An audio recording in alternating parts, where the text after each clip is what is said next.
Welcome to Democracy Now!, democracynow.org, the War and Peace Report. I'm Amy Goodman.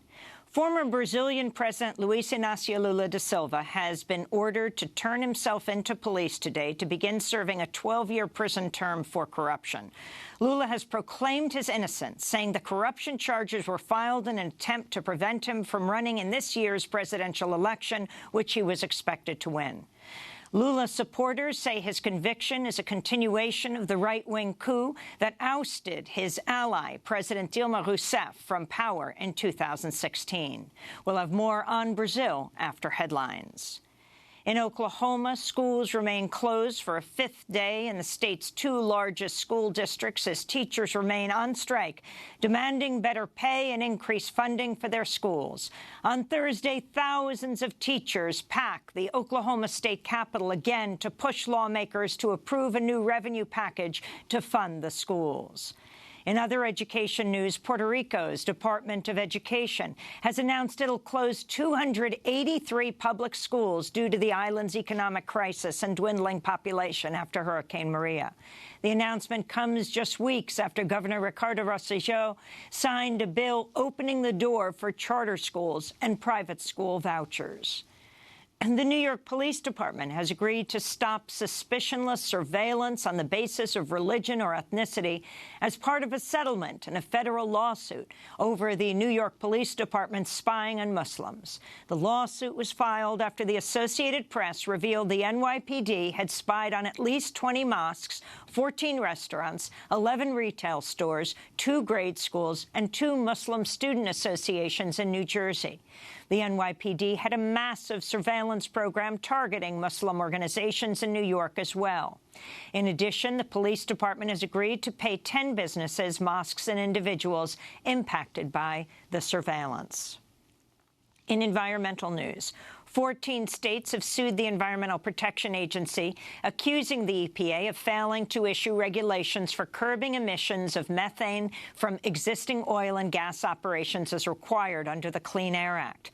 This comes as EPA head Scott Pruitt is facing a growing number of ethics scandals. The New York Times has revealed at least 5 officials at the EPA were reassigned or demoted or requested new jobs in the past year after they raised concerns about the spending and management of Pruitt. He's faced a number of scandals in recent weeks over his renting of a D.C. condo from an energy lobbyist, his first-class travel arrangements, and his role in securing massive raises for 2 close aides at the EPA.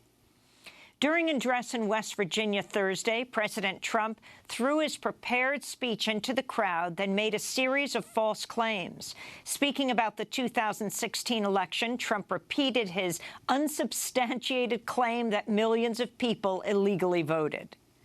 In many places, like California, the same person votes many times. You probably heard about that. They always like to say, oh, that's a conspiracy theory. Not a conspiracy theory, folks.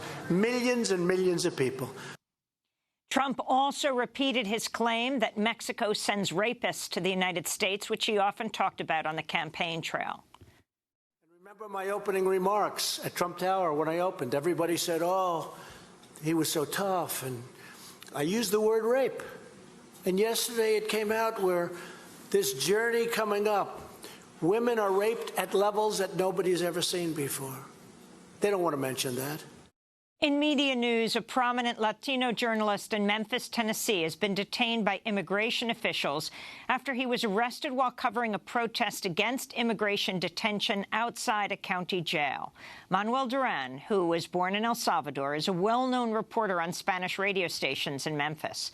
He also runs the online site Memphis Noticias.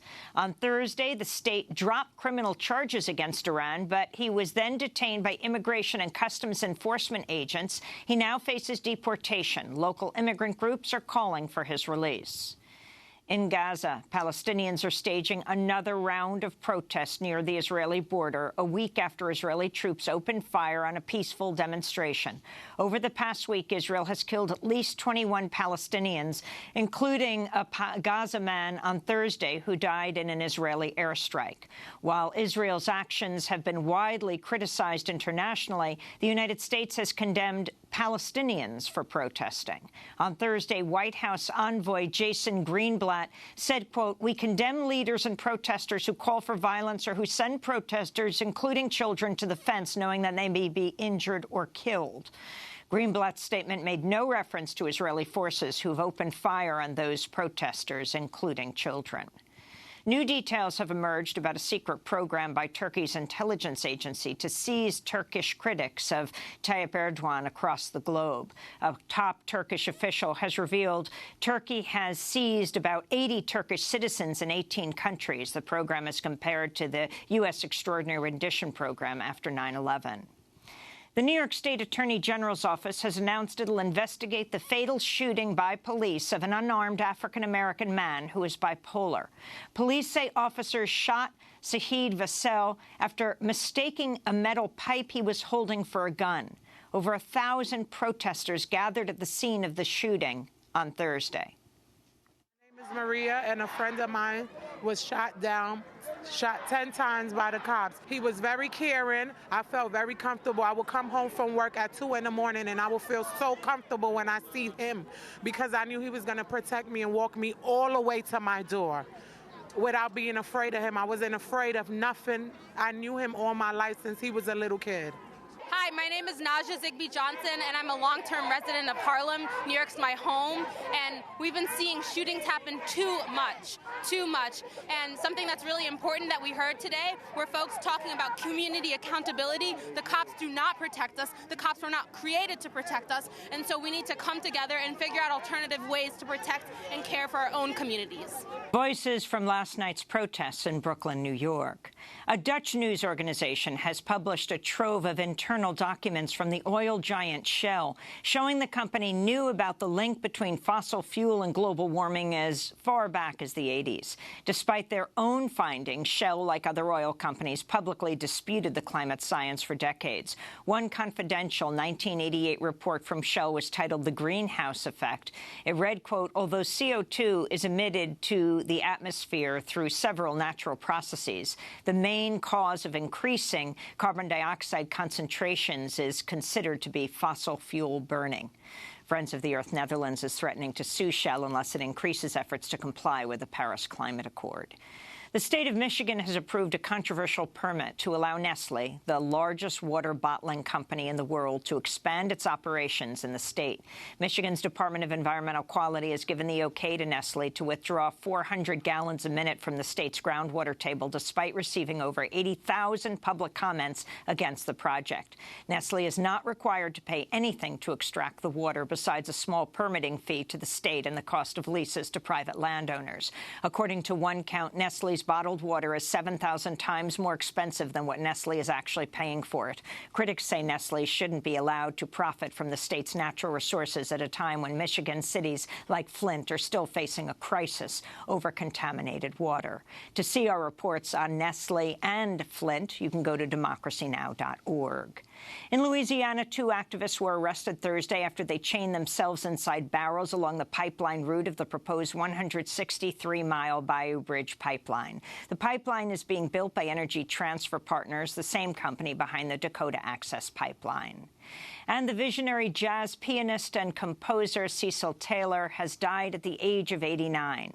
He's considered one of the most influential musicians of the 20th century. He helped reshape the sound of jazz and improvised music.